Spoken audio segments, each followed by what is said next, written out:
So here when we look at the rudder, it goes round a lot further than most people's because we changed that to a geared system, which helps a massive amount when cruising, especially if you're coming into mooring up and it's tight. You've got more than 33 degrees, so it really does help.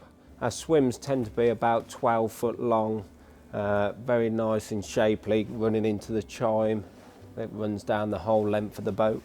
That's to give, if you can appreciate your propellers there, so it's sucking water all the way from the front of the boat all the way to the back of the boat, making sure you've got real good water pressure at the propeller, which gives you good propulsion.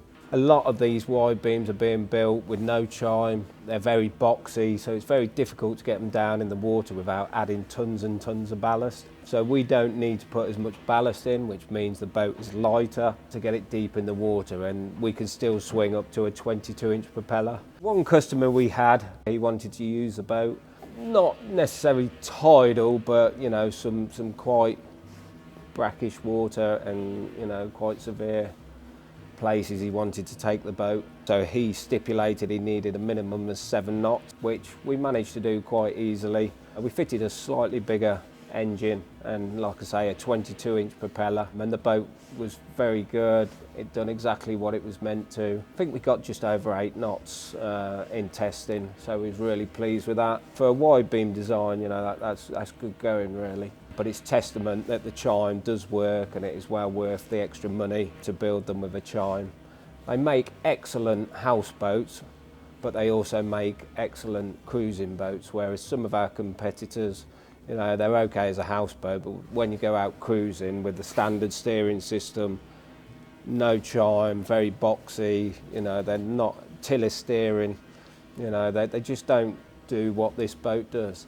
This boat really is a fantastic houseboat, but it is a fantastic cruising boat, capable of going across the channel in the right conditions, and then Etties on the Thames, the Severn, and even going over to Europe. We've had 2 or 3 of these boats out in France, and everybody's really enjoyed the time out there. So if you want to be a bit more adventurous and cruise in some of the areas that you wouldn't take a narrowboat or a standard wide beam, why not come and speak to us about our Euro cruiser designs.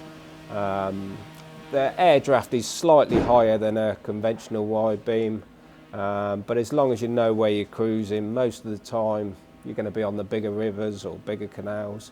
So it's not really an issue with a slightly higher air draft, but it's going to give you a lot more cruising. I say it opens up the whole of Europe if you wish to go over to France and enjoy some of the southern France sunshine.